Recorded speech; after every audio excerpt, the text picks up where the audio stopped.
thank you for coming to our final journal event. I'd like to introduce Shikar, who is a master's student in health informatics and will be presenting some of his time series research. And yeah, hope you enjoy. And I'll give it off to Shikar. Thank you. Hello, everyone. My name is Shikar Shukla. I'm pursuing my master's in health informatics here at IUPUI. I'm in my final semester. I joined IUPUI because I wanted to, I got intrigued into the data side of the healthcare because I had done my bachelor's in dental surgery. You might have heard many of the dental surgeons coming here and do the master's in health informatics, but yeah, that's how the dental scene there in India is. That's why. So yeah, I have 8+ years of clinical experience after my bachelor's in dental surgery there. I owned 2 clinics there. I don't know. I got intrigued because I've been reading about the research papers and trying to get it, stay updated. That's why I got intrigued into the data side, like how things are done, how the research is done, how they get to these conclusions, and why people are, why people are following these things. So I wanted to do that. That's why I got into the data side, and then I joined here. So it's been a great journey. I did my an internship in the summer at Mercy Hospital, and as a healthcare data analyst, unpaid. After that, I'm still doing an internship here at IU School of Medicine. Paid. So good for a student. Yeah. And this is about the change point detection in the intraoperative blood pressure time series. So why it is important? I haven't dealt with the time series data before. You might have heard about the time series, right? Before the time series. So blood pressure time series is something that is not being dealt very often, not being addressed very often before. People have done the time series and the changes in the time series of the heart rates, the heartbeats before, but not the blood pressure. So this is particularly very important. So we are trying to set new rules. We are trying to set new basis to identify any case if that case is a hypotensive, hypertensive, or a normotensive. So there are some basic thresholds has been predefined. So they usually say that the patient is less than 65, then they are hypotensive cases. And if they are above 95, then they are hypertensive cases. And these are the ones that usually people follow in clinical practice during a surgery, right? So if a patient is under general anesthesia, undergoing a non-cardiac surgery, for example, so the blood pressure has been monitored of that patient every 1 minute or in every 3 minutes. You might have seen a blood pressure monitor over there. There are beeps going on. So in that, they record that blood pressure. And the anesthesiologist, they administer the general anesthesia to the patient, and patient goes into the deep sleep. And then we can perform the surgery. So in that, the patient's blood pressure goes down as well. As we administer the anesthesia, the patient's blood pressure goes down as well. But the problem with this thing is that if it goes under a certain level, then it might get fatal to that patient, right? And there are no set thresholds or basic predefined set of features that can define, if this patient is going hypotensive or hypertensive. So if the patient is going hypotensive, then the perfusion to the main organs of our body gets affected. So for example, it can cause some infarction somewhere.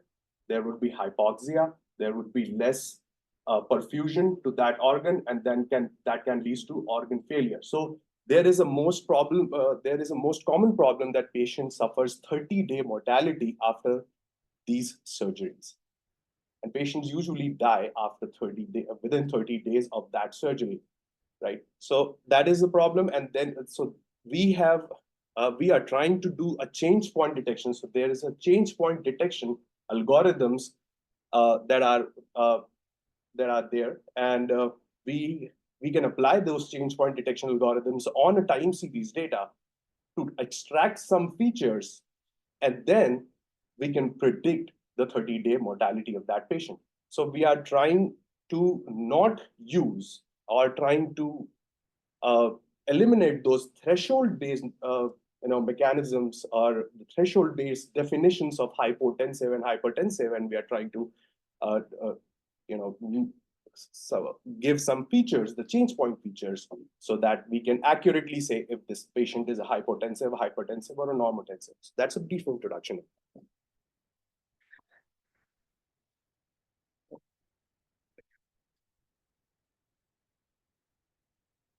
So these are some of the things that we will go through: the time series, and especially the blood pressure time series we will go through, and then some change point detection. The change point detection, its algorithms, and what we have used in this project, some feature extractions, and then we'll have some questions. So as I was saying, there is a problem. Patients, they are the mortality of those patients undergoing the non-cardiac surgeries, which has been administered general anesthesia. So inhalational agents, mostly sevoflurane, desflurane, those are being administered to the patient. And if whenever that patient is undergoing that surgery and has taken that inhalational agent, the blood pressure goes down, as I said, and that leads to many of the injuries. That is the myocardial injury. If the heart is not getting the enough perfusion, or the kidney is not getting the enough perfusion, then there can be a multi-organ failure, and that leads to mortality. So our research focus is extensively based on that. So the study objectives that I stated before is that we are comparing the time series features of hypotension, hypertension with the current definitions to, we are trying to not take these and take the time series features to correctly and accurately identify the patients who are hypotensive and hypertensive during the surgery.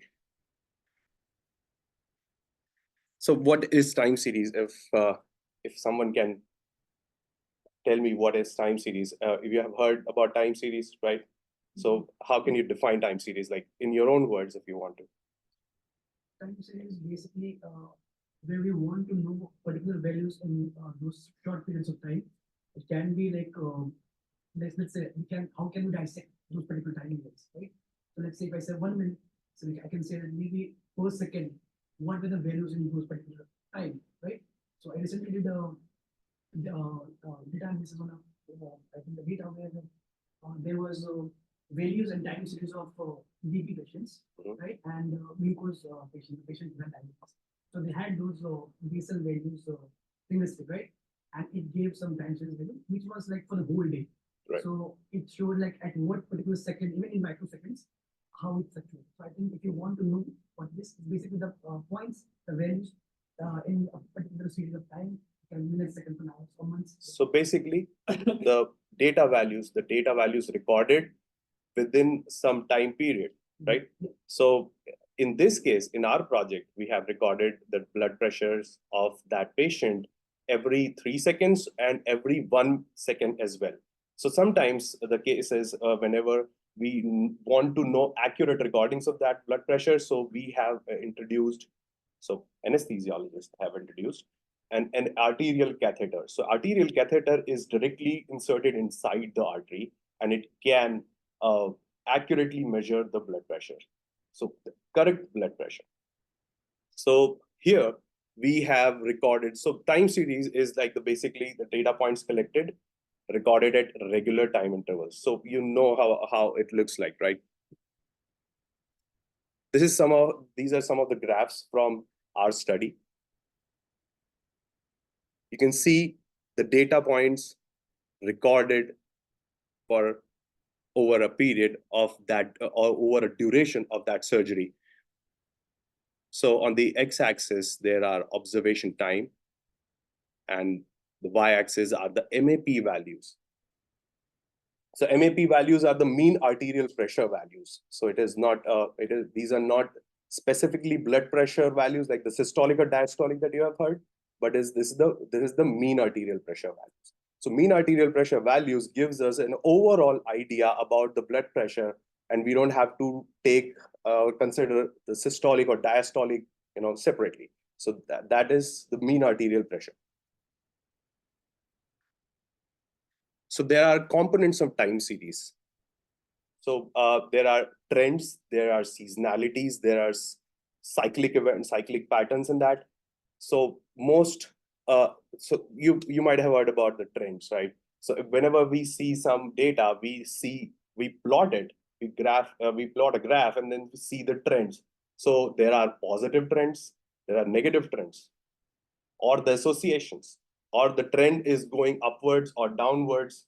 We might have heard these things, right? So the trends, what we see in a data is telling a story about that data. Okay, over a period of time, the data points are going up or down, right? It tells a story about that data. So these are some of the trends. So trends can be seen like this. So if we plot a time series, it can be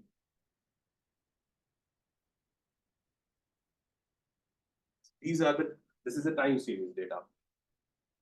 We have something in the x-axis and something on the y-axis, and we are comparing this, mostly time on the x-axis.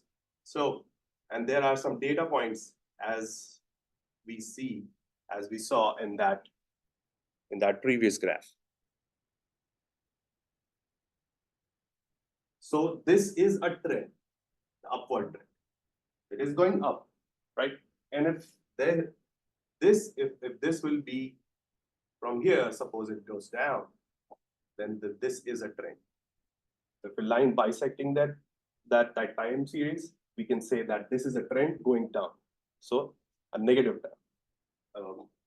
association between the x and the y, or the trend, right? And within the time series, we have some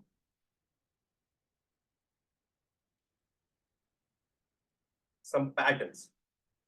So this is an overall thing, right? So trend is an overall thing, calculated in a bigger time period. But if we analyze the time period for a shorter period of time, so what we can see, if there are some changes there are some cyclic changes, or there are some seasonal changes. So for example, some seasonal changes can be seen as sometimes, for example, the blood pressure. So blood pressure, sometimes in the colder seasons, blood pressure goes down or up, something like that. So if we plot the blood pressure data recorded for a particular person throughout the year, for different months, for different seasons, there can be ups and downs. So if we plot that, and we can see the seasonal patterns in it, right? So that is, as you can see here, the seasonality can be shown as that. There is it can be cyclic. So there are cyclic changes. These are non-regular and longer term fluctuations. So for example, economic boom and sometimes economic recession. It's happening over a longer period of time. Or if you guys are in crypto, then you might have seen those line graphs, and those are like we can choose the type of graph in that. So how the crypto is going up sometimes, how crypto is going down sometimes, and 2024 the crypto is up. So this is the cyclic pattern of a time series, and there can be some there might be some data recorded over a period of time, but there are no cyclic changes or no seasonal changes. It is just abrupt, right? So there are some cases where it is irregular as well. So within the context of our project, there can be some times when patient's blood pressure or the MAP value, the mean arterial pressure value, goes down or suddenly goes up and then suddenly goes down. There are various reasons behind it. Might be due to the inhalational anesthetic agent, or might be due to the patient's internal condition. Sometimes it is the patient's body is not taking up that inhalational anesthetic agent quite in a good way, or there might be side effects during the surgery, and that is causing the blood pressure to fluctuate irregularly. So there can be those cases as well. So coming to mean arterial pressure. So what is a mean arterial pressure? It has a formula. So mean arterial pressure is 2 times the diastolic plus the systolic blood pressure divided by 3. That's how we calculate the mean arterial pressure. So we don't have to calculate it. The machine calculates it on its own. So it records the systolic and diastolic blood pressure, and it gives out the mean arterial pressure, and you can directly record it. So in our case, in our project, we had mean arterial pressures recorded of various cases during their surgery period, recorded every 1 second or every 3 seconds, right? So, and this gives us the most granular readings of the blood pressure and of the condition of the patient during the surgery, and we can accurately assess that if that patient has spent most of the time as hypotensive during that surgery, or hypertensive during that surgery, or normotensive during that surgery. Okay, so this is the thing we implied. So we had data, and we had like around 370,000 cases plus, and all those has multiple MAP values of a single case, and these are the MAP values. So MAP values are what the person are. So you might know about the blood pressure. What is blood pressure? So blood pressure is not the blood flowing inside the artery or the vein or anything, right? Blood pressure is the pressure applied by the blood on the arterial walls, right? And that is the blood pressure, and that has been recorded, and that's what we see and calculate. And so this is the formula for the mean arterial pressure. The clinical relevance, I have note it down here. We'll go too much into the medicine part, but yeah, I put it down anyway. So after this thing, we calculated on the basis of the previous known formulas to categorize any case into a hypotensive or hypertensive or normotensive. So based on a study by Winchberg et al., it might be visible here, but it's too short, too small, short fonts. Okay, so we have used a criteria for this by using what the Winchberg et al. Study used, and that is we have used the total duration with MAP if that is less than 65 mm of Hg. You all know about that. The blood pressure is shown as mm of Hg, right? The mercury, right? In a sphygmomanometer. So less than the MAP value, the mean arterial pressure value of a patient less than 65 mm of Hg, if patient in that case spends most of his time, and precisely 15 minutes or more, if that case spends this much of time under 65, then they categorize this case as a hypotensive, because for 15 minutes that case that patient's body is hypoperfused, not getting enough blood to the vital organs during the surgery. Okay. So that's why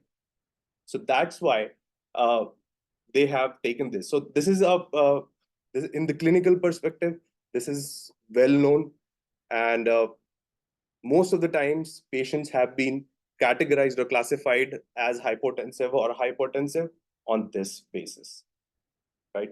So, and in this study, they have taken, so the graphs that you're seeing, the graphs, the upper graph has been called the area under threshold. So they have set thresholds 65 mm of Hg and 95 mm of Hg. So 65 mm of Hg is the threshold, and the time series, if you plot the time series,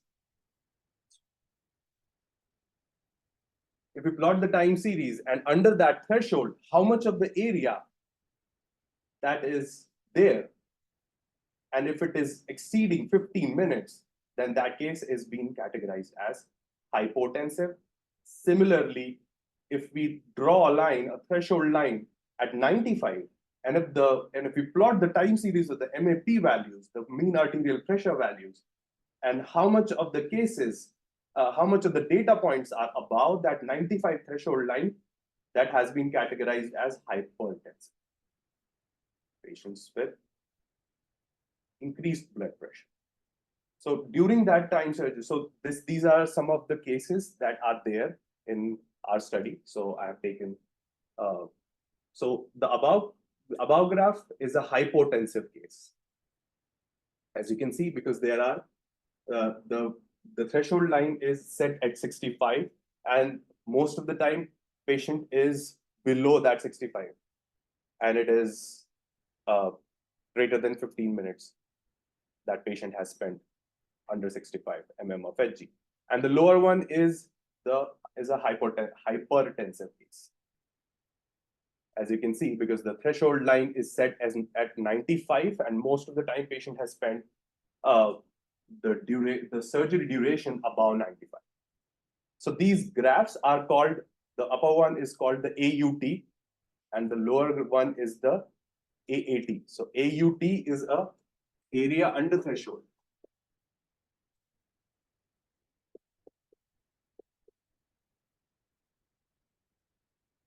Area under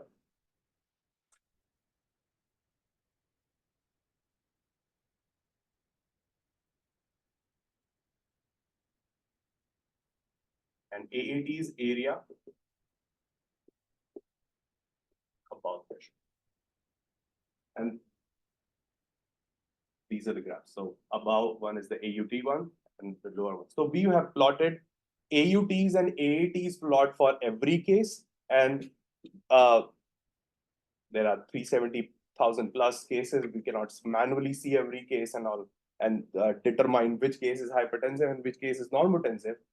So we have written a code that can easily detect.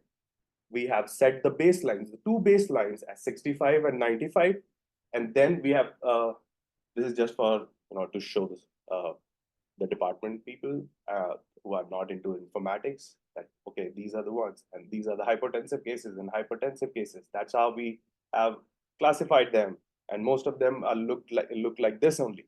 Okay, so okay, they understand.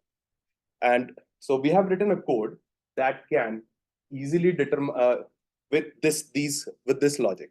So two baselines, 65 and 95, and patient spending most of the time below 65, hypotensive, patient spending most of the time greater than 15 minutes, above 95 mm of Hg, then hypertensive case. So this is a time-weighted average methodology that we have used. So we have used this Winchberg et al. Study logic concept to pre-categorize our cases, all the cases, into hypo, hyper, and normal.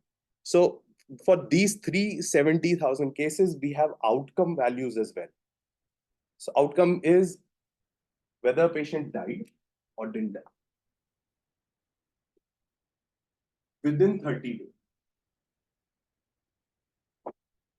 So we have a 30-day mortality outcome variable that we are going to use in the later part to determine when we employ the change point detection, extract the features, and then do a predictive modeling to see which feature aligns most and is predictable of the outcome, the 30-day mortality, right? So it is a binary variable, so it has or Boolean, so one is died, or I would say alive. Not much of that. So yeah. After that, the cases that we had, we did a normality test. So we used Shapiro-Wilk test, most commonly used statistical test to determine the normality of the cases. So we use the Shapiro-Wilk test. So as we all know, you might have heard about the normal distribution of the data. Everybody? Yes. So Shapiro-Wilk assumes that the data is normal. And on the basis of the p-value, that is the probability value, it determines if, so the null hypothesis and the alternate hypothesis, on the basis of p-value, it says that if that data is normally distributed or not. So we have most of the data, most of the cases not normally distributed. We have, our data is right skewed. So this was the right skews. So we plotted all the MAP values that we had. So something. So it has to be like this to be normally distributed. I don't know. There is some tail. There should be some tail. But we have heavy tailed or a right skewed distribution, and that is not normally distributed. And we can't do a log of our cases, log of our values. So in order to convert the not normally distributed data to normally distributed data, we can do a log of it. But we cannot do it because these are MAP values. These are patients' blood pressures, and we can't change it. So there's no point in doing that. We have to select the non-parametric tests or anything to do our analysis further. So we did a Shapiro-Wilk test. We found out that the data is not normally distributed. And then after that, we checked for the stationarity of the cases. So in time series, we have to check the stationarity of the cases, whether the time series is stationary or not. So the cases that we had, this one. If you look into the cases here, the diagrams here, there are some trends going up. So I drawn a diagram here. In this other time series is going like this. Okay, if this is the case, then we cannot do a predictive modeling, or the predictive modeling will not give us a good or reliable results, because there is much changes in the means and variances of the data points. So we cannot rely on those results. The predictive modeling, okay, either way you will take these cases. So this is a non-stationary case. Okay, if that has a trend, or it has greater changes in the means and variances within that time series, then that data, that case is that time series data is non-stationary. So we have to have stationary cases, right? We have to have stationary cases. That's why the cases that I have shown you, these ones, you will see it doesn't have any trends. Can you see any trends? It's a straight line. Or there might be some trends, but it's almost a straight line, right? Because these are stationary cases. We have took only the stationary cases, and we have dropped all the non-stationary cases because we will not get reliable results in predictive modeling afterwards, right? Okay. Yeah, so the stationary time series has constant mean variance with no periodic fluctuations over time.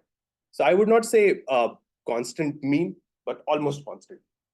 Okay, because in practice, in clinical, like in practical cases, you will not find a constant mean every time. There would be some changes in the means and variances if we plot a time series, right? So, but we have to have the non-stationary cases removed from our data frame. So we made sure that we remove those. So how did we find out that the cases are stationary and which cases are non-stationary, right? So there's a test for that. In informatics, everything has a test for it. So as we knew that our data is not normally distributed. So for that, we cannot use augmented Dickey-Fuller test. ADF test, you might have heard about it. It determines the stationarity of the time series. So if we apply just AD Fuller, just play, you can call this function and just put it there. It will tell you that that case with multiple MAP values, it is stationary or non-stationary, right? So we didn't employ ADF because it is typically used for normally distributed data, but we don't have, like almost all of our cases are not normally distributed. So that's why we used KPSS. I don't know how to pronounce that. Can someone pronounce it? Kwiatkowski, if K is silent, I don't know. Kwiatkowski, Philip Smith, Schindler. I thought K is silent. The first K. It is? Schmidt is correct. Yeah, Schmidt. Yeah. So I would call it KPSS. Okay. So KPSS was selected. You were saying 5 minutes? Yeah. So we used KPSS test.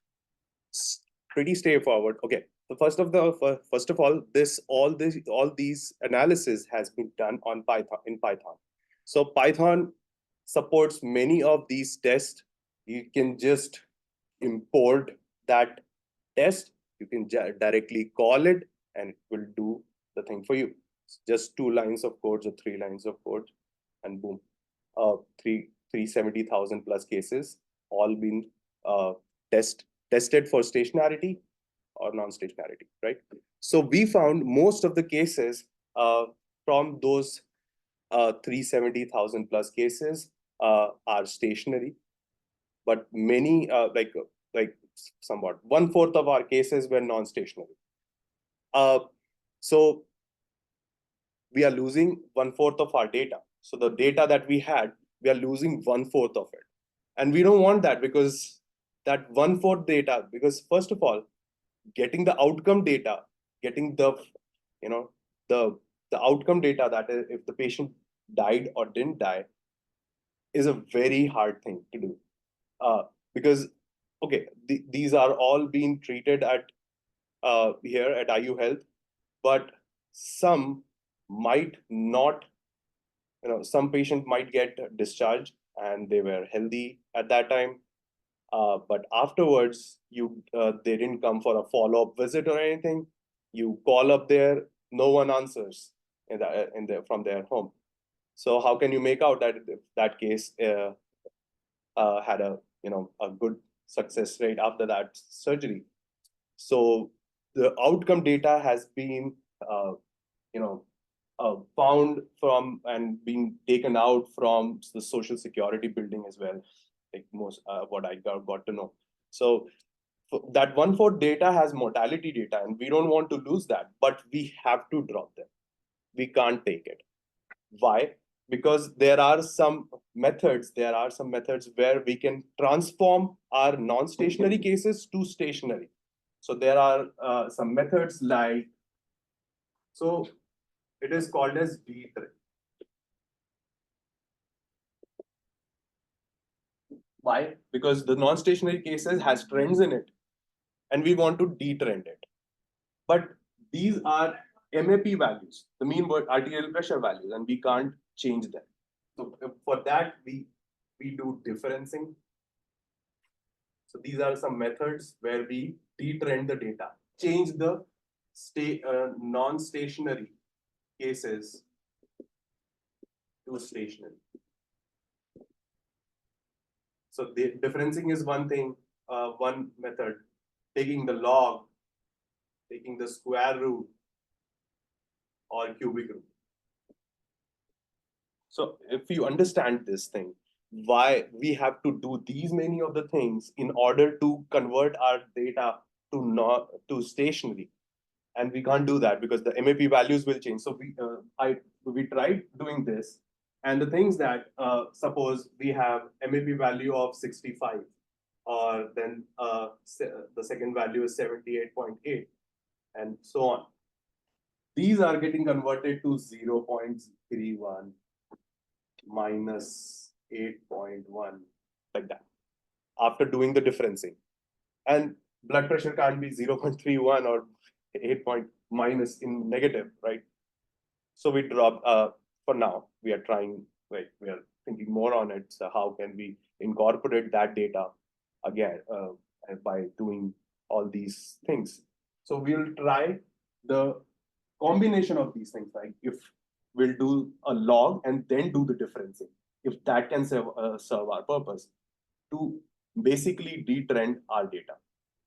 So right now we are just taking the stationary cases that we got, and those are 3/4. So okay, still a lot of data. Okay, yeah. Then we'll talk about change point detection in some time. Is everyone with me?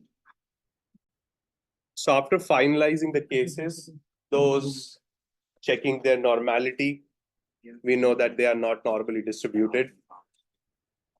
After checking their stationarity and only taking the stationary cases and not the non-stationary cases.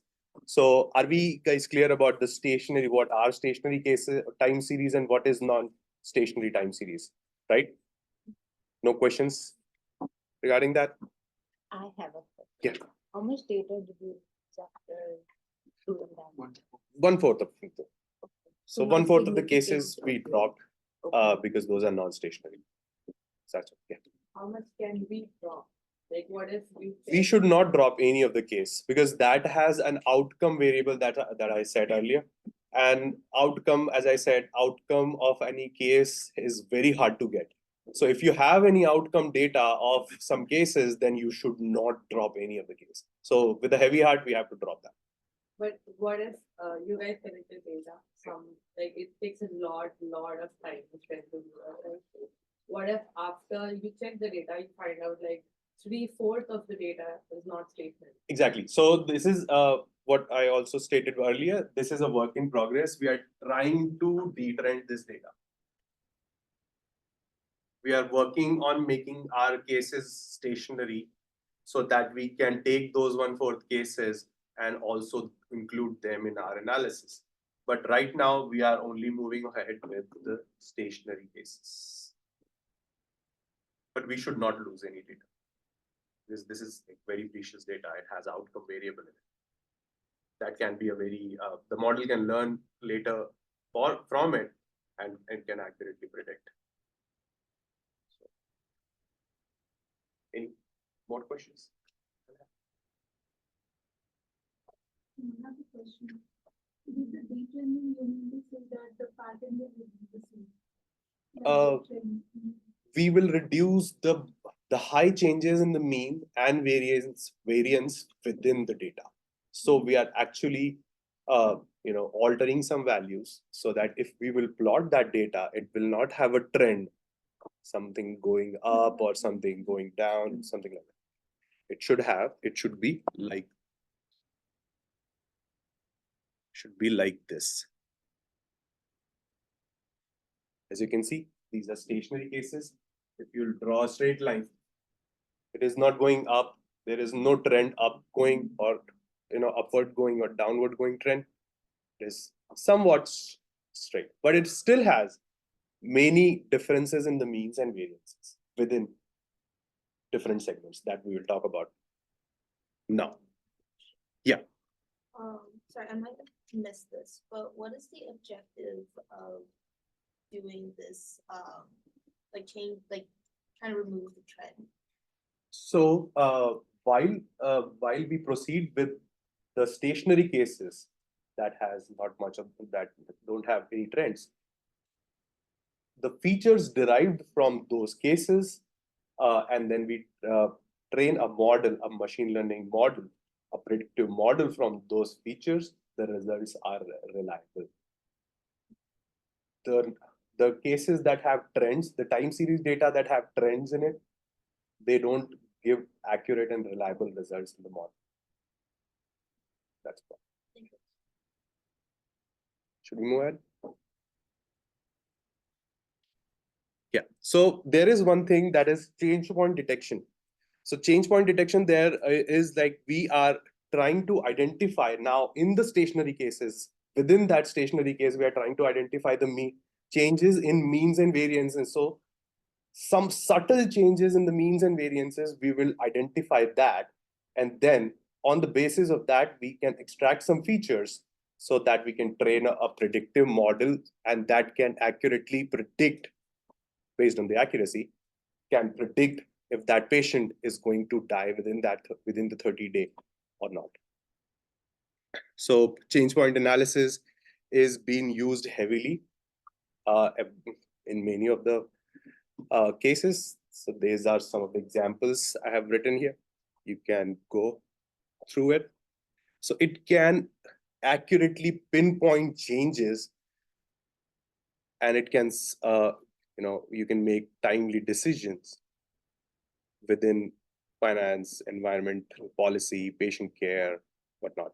So there is this was the study that we were doing is retrospective. So it's based on the historical data, the already data that we have. We had those MAPs calculated, like recorded from the patient, and then we are doing the retrospective analysis. That is the analysis on the historical data. But this change point detection can be done online, live, on the blood pressure monitor that is there in the surgery room, in the ICU that you have seen, the operation theater. So, and there are some change point detection algorithms that works, on the blood pressure monitors. So something I can just give you an idea. So there is one RDRE, relative density. I forgot the name.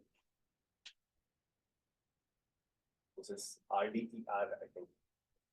Relative density estimation ratio. I think that is the one. I forgot. Sorry about that.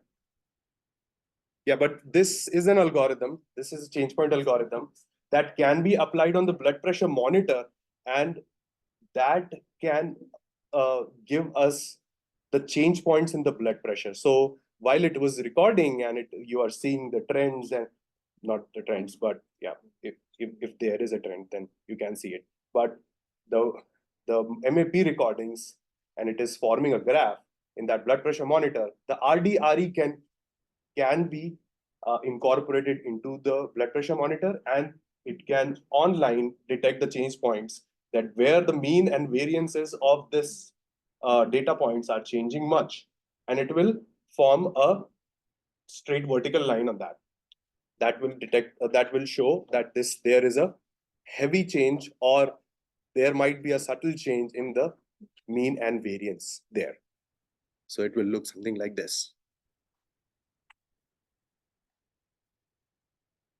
So the vertical lines, as you can see, are the change points. Different cases can have different number of change points based on how much the algorithm found out, like how much changes in the variances. If there are 3 times in the means and variances the algorithm found, so there would be 3 number of change points.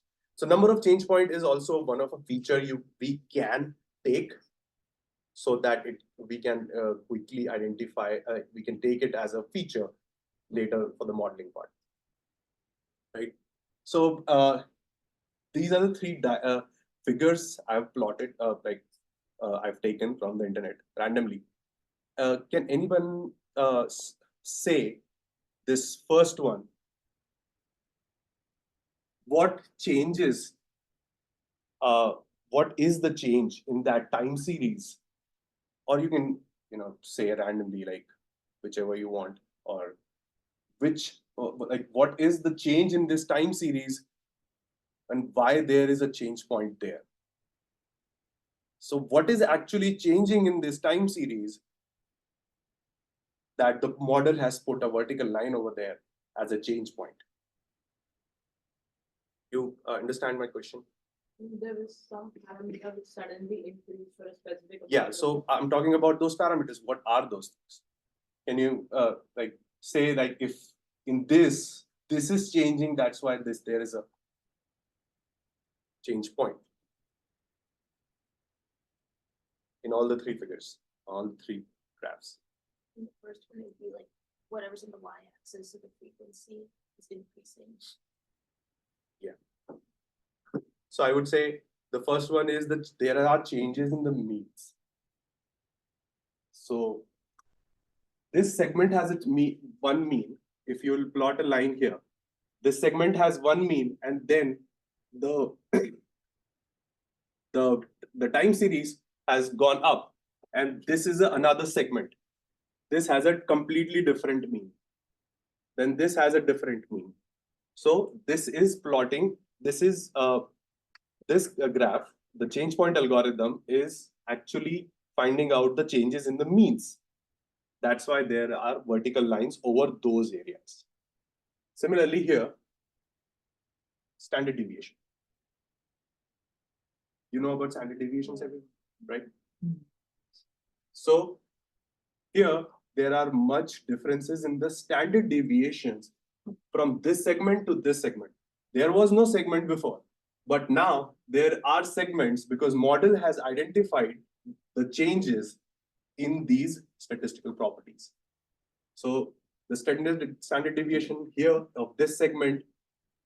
So if we plot a line over here,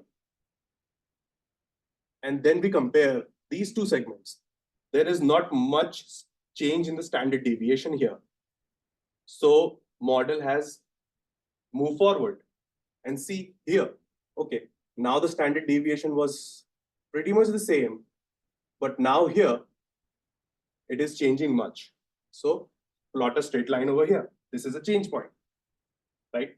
So that's why these straight lines have been put, has been identified automatically by the change point algorithm. And similarly here. So what is changing here? Mean standard deviation. What you can think of? What is changing?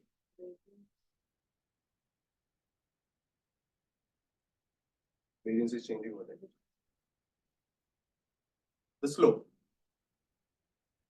So we are seeing the slope is also one of a feature that we see in the time series analysis. So changes in the mean, variances, standard deviations, it's mostly the same, and the slope, right? So there are much changes in the slope in this particular time series.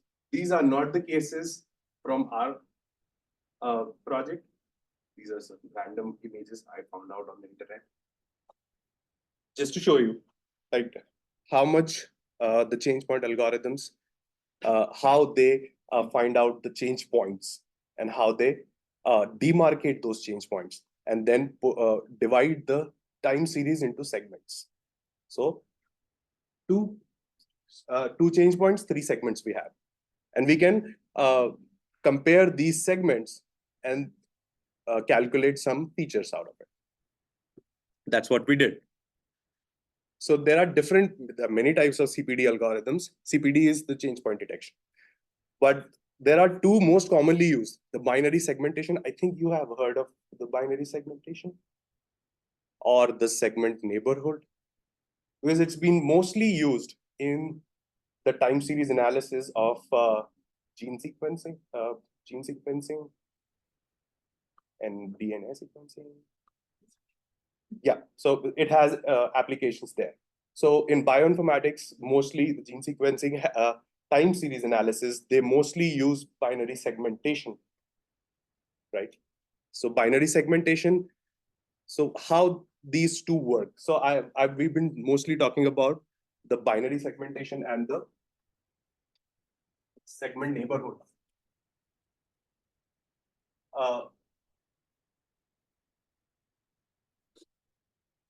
What are these values like O n log n, O n The square? complexities, So can you say a little more about what is time complexity? That's probably the log linear complexity, how much time does the computation of that particular algorithm takes time as well as space, I guess.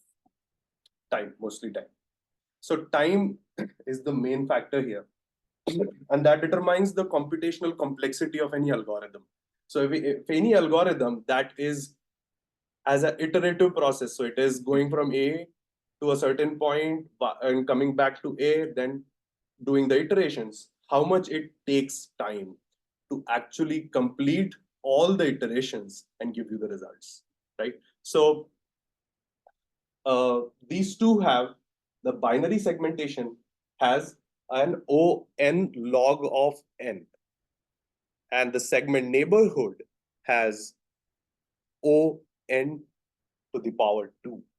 So O n log n and O n square. Why it is that? Let's take an example. So we have a pile of dishes and we have to wash them, right? And okay, we have find out that, okay, I will complete this in 30 minutes. All right. So a person named binary segmentation, if we handle this thing to wash the dishes to a binary segmentation person, so how that guy will approach this thing? So what he will do, he will, suppose this is a pile of dishes. It will first break it in the half. So it will divide the dishes into two, all right? And then it will divide the first into two and the second half into two again. And then the first half into two, then two, then two, then two. And it divides every, so it will divide the dishes into, more granular level, and then compares it, and then combines everything, and then shows you the result. Like, okay, so it approached any time series, it first divided it into two parts, and then on the two segments, it divided into further two parts, and then it compared every segment to each other. Then it again divides the segments into further parts, and then compares it. And whenever it finds a greater amount of differences in the means, variances, slopes, everything, then it plots a change point line there, right? So that's why it takes n log of n. This is the time complexity of that. N multiplied by log of n. So you can see n as the number of dishes we have. A very lame example, but okay. So n is the number of dishes, or n is the number of data points we have. So the number of MAP values we had, if I would have applied binary segmentation over it, I didn't apply that, but I would get results accurate and reliable, but it will take a lot of time. I would be having a very good computer, a very good laptop, probably working in an HPC, high performance computing here at IU, to get good results without losing my patience. So yeah, binary segmentation is gives good results, but takes a lot of time. Other than after this, there is segment neighborhood. So segment neighborhood, it will, what a segment neighborhood guy will do. He will take one dish, suppose it's a plate. So, and it will search for all of in all of that pile for other plates. And it will not like zoom out and see, okay, these are plates, I will keep it here. No, it will check it will pick it up every dish and see, okay, these are not comparable. Okay, these are not two plates. These are not two plates. These are not two plates. Okay, this is a plate. I will take it here. Then it will start again. Okay, this is not a plate. This is not a plate. Like that. So it takes O to the power, n to the power square. So time increases in the square of those data points. So if okay, this is like there are already kept dishes, but what if some data points increases, or some guest might have arrived and they have put more dishes to it? The time will increase in this binary segmentation case with n log n, and for this n to the power square. So whatever time it was there before, now it is increasing to the square of that. So and we know that n is number of dishes, number of data points. So if more data is being added to it, it will increase exponentially. And that is a very, if you have a good patience, then yeah. I don't have much patience. So that's why I read about it, but then I used PELT. So we used PELT in this. PELT is PELT, pruned exact linear time. So it has pruning in this. You might have heard about pruning. Everyone knows about pruning. You don't do gardening. So if you have a house plant and you have seen some people who are very fond of gardening, so what they do, they take care of that plant very, very good way. So if that plant is going if growing in other directions and the leaves are dead, like that leaves are very off the stem, then it loses the water and all the nutrients that it can get, and it becomes dead. So you have to cut off those old leaves in order to keep the plant healthy, right? That is called pruning, right? Cutting all the dead leaves. So this is what pruning in the PELT is doing, and that is mostly been used in many of the machine learning models. So the machine learning models have been using PELT, not PELT, pruning, because pruning takes off or cuts off all the data points or all of the coefficients that has been derived during the algorithm is working. If they don't make any sense, it just removes it. So the time complexity of that is not that, complex. So it has a time complexity of O to the power n, not O to the power n, just n, O n. So if the PELT guy will be given the dishes, it will just start to wash them. Okay. So even if we put more dishes to it, it will just take that much of time. So if that PELT guy is taking 10 seconds to wash a dish, and if further dishes are being placed, it will just take 10 seconds more to wash that. It will not take 10 log 10, or it will not take 10 to the power square if more dishes will be placed on this. More dishes will be given to that. So PELT is very effective algorithm, even if you have larger data sets, like what we had. So PELT has accurately detected gene points and without taking much of the time. And it is not computationally that complex. So we can use PELT.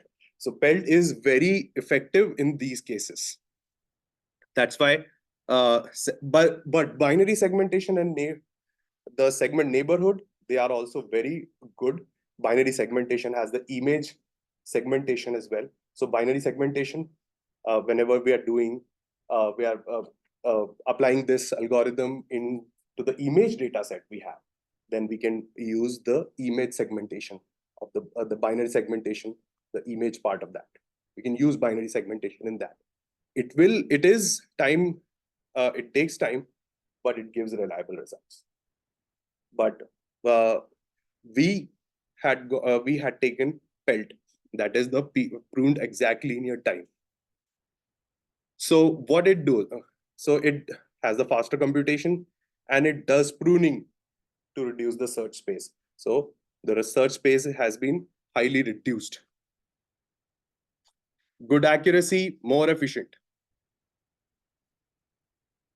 Just a small equation, math equation. So this is a math equation of that, where M is, so first thing that you noticed is the min. We are taking the minimum of this whole thing, the whole phenomena, like all the whole equation. We are taking the minimum of it. That's why PELT is very efficient and not takes much of the time. And I've talked about the time complexity before because it's very interesting for me. And so the PELT was the algorithm, and a model that we used synergistically with the PELT is the L1 model.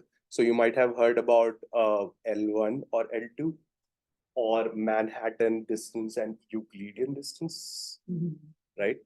Yeah. So we have used L1 model here, and that is the Manhattan.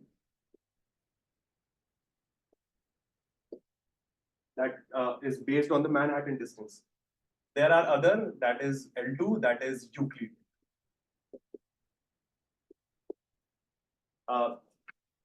Just to quick things up here. Over time. Really? Sorry. So sorry about that. Yeah. So just I will quickly go through. So if there is a search space and you are here and you want to go here, so if you zoom out and see a drone view of Manhattan city.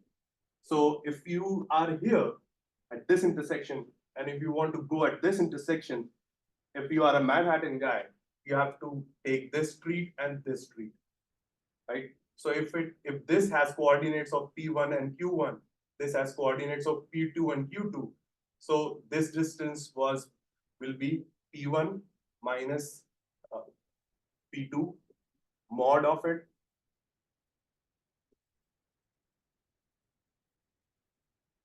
Can we not extend? Sorry about that.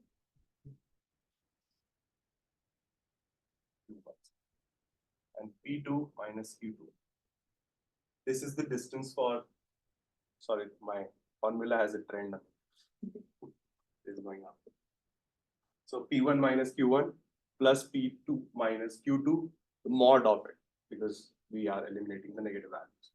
This is how the Manhattan distance is calculated, and that's how we have used this as a regularization factor in the PELT algorithm that we have used. So PELT algorithm with L1, so L1 is also called as Manhattan and also called as LASSO regression. So lasso regression regularization we have used in with the PELT algorithm. So they work synergistically and it is very good and it gives good results.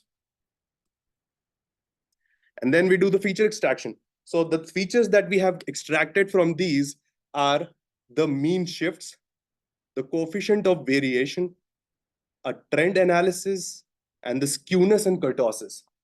You know about the skewness and kurtosis, right? And mean shifts are, so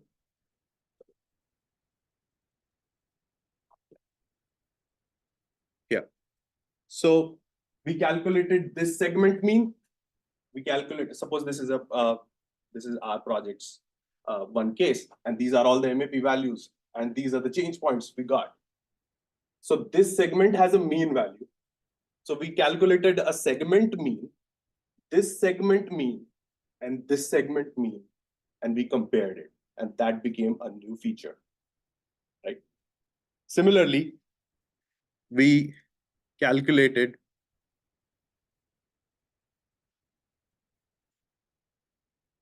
the coefficient of variation. So the volatility of the blood pressure values within these segments. After now we have found out the change points and the segments, we can easily find out these features that are mean shifts between the segments, the coefficient of variation between the segments, and the trends, differences in the slopes within the segments, and we can compare them, and the skewness and kurtosis within the segments, right? So the first segment has this much of skewness, the second segment has this much of skewness, the third segment has this much of skewness. And then we can compare these and make a feature, and we can train a model from that. Then after that, we did some Kruskal-Wallis test to find out the statistical significance of these features. And we also did the 95% confidence interval. And we found out that 5 change point detection features shows good statistical significance with a good 95% confidence interval. And then we have taken these. Sorry. I have the 1+ as well, so I thought I had a call. And then we did a odds ratio. So odds ratio is a binary logistic regression model we applied, and we found out the odds ratio. So binary logistic regression is kind of like a statistical method only, and it is used to model the relationship between one or more independent variables, right? So we have these independent variables and the outcome as well. So we used binary logistic regression and did the odds ratio. So how much of the odds of some feature, if they will increase, the odds of 30-day mortality will increase. And that value is dependent on the OR, that is the odds ratio. So if one feature, for example, the mean shifts. So if the mean shifts, this is a feature that we have calculated and quantified. We have numbers, numerical values. If these values increase of a patient, the 30-day mortality also increases of that patient. And this will have the odds ratio of greater than 1. So odds ratio has a threshold of, not threshold, but yeah, if we plot this, these are minus values. And suppose there is 1 here, and then 2, and so on. So if we draw a line here, odds ratio of some features will be here, some value, this is odds ratio. So if some has this value here, which is greater than 1, then that feature, if that feature's value increases, the odds of 30-day mortality also increases. And if some feature has a value here, less than 1, then their odds ratio can be stated as, if their value increases, the odds of 30-day mortality decreases. And if there is a feature that has odds ratio of 1, then it doesn't make any sense. So out of 5, we got 3 that has greater than 1 value of the odds ratio, and 2 were on 1. So it doesn't make any sense. So this is just to, so right now this work has been submitted to AMIA, and that has a deadline of 18th March.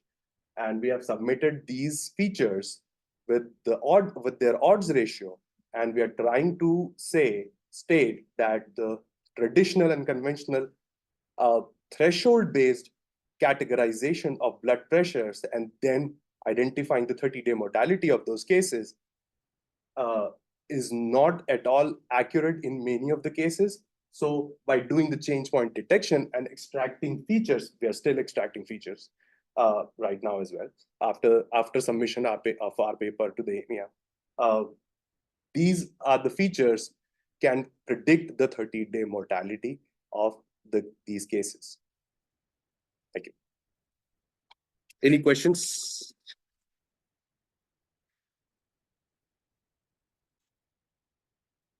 Any questions?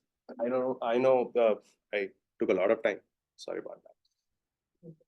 Yes. When it came to discussing the unnormalized data, did you ever try to use like log transformations to normalize the data? Exactly. So we cannot do the log transformation on this data because the MAP values will change. The blood pressure value will change. Okay. So you know that if we do a log of any value, the value changes. Yeah. And changes significantly, right? So if we do a log, so we have tried that thing, but as you can see, we tried 65 of the differencing and the log or any other method.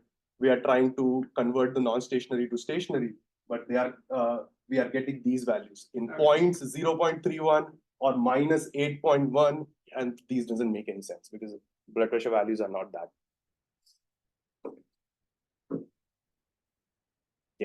So what are the next steps for your project? So next steps is we are still first of all, we are not getting that 1/4 of the data. We are not losing that data. We are trying couple of combination of these methods, differencing log, square root, cube root, and we are also reading more papers so that we can convert this non-stationary data to stationary, and then we can incorporate into our main data frame, and then we are extracting more features other than these 5 that I've listed, I've shown, and then after getting good odds ratio of these features, we'll do a predictive model of mortality.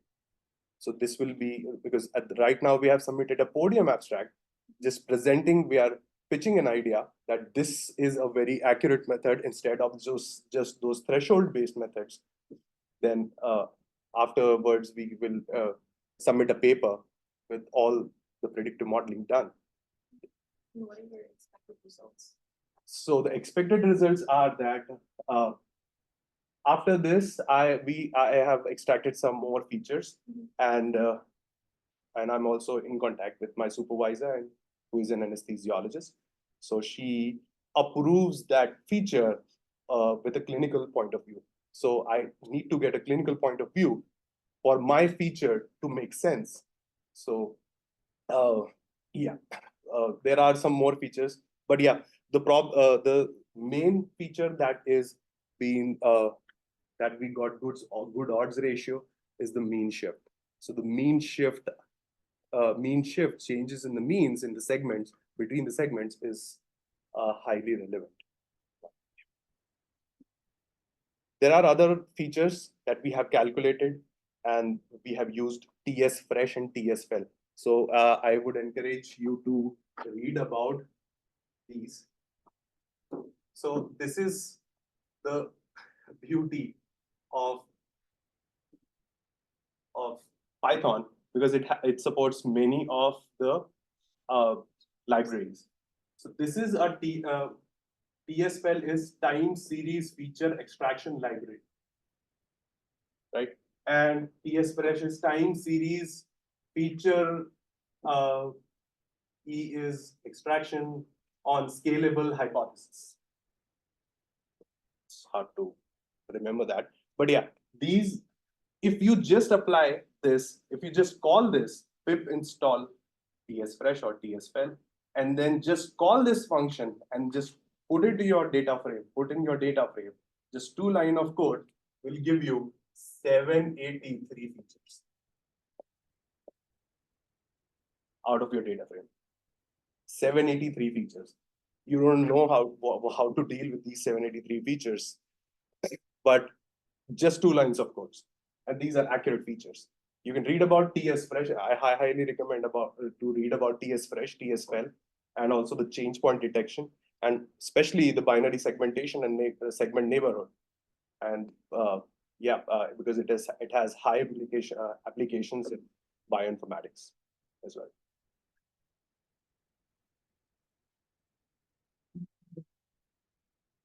Any more questions? I'm gonna leave questions to the end.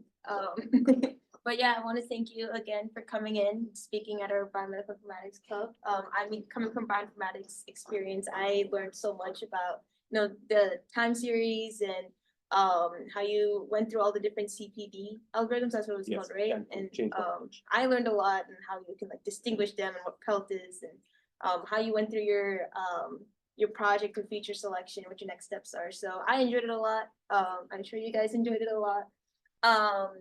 I just wanted to do a quick announcement. So our next event is next week on Friday. I believe it's in the same room. But we're doing a academic workshop. It should be on image analysis. We're still trying to look for a speaker. If not, we'll be going through the HPC systems, like learning how to use quartz and some of the Some of commands. the basics, how to access it, how to move around, just some sort of a basic quality of life Linux things that can make simple tasks a lot faster. Yeah, and after that, we have our summer social on April 22nd. It'll be on the first floor atrium. There'll be food. There's gonna be games. So we hope to see you guys there. And then another last announcement: we're doing new. There's board positions available. There's there's the event manager. We're looking for a website manager to kind of manage our upcoming website.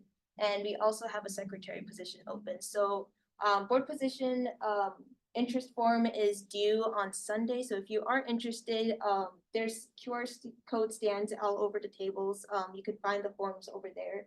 All of our socials are also on that Linktree QR code.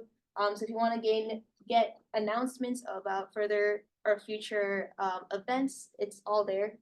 And yeah, I hope to see you guys at future events. Thank you for coming.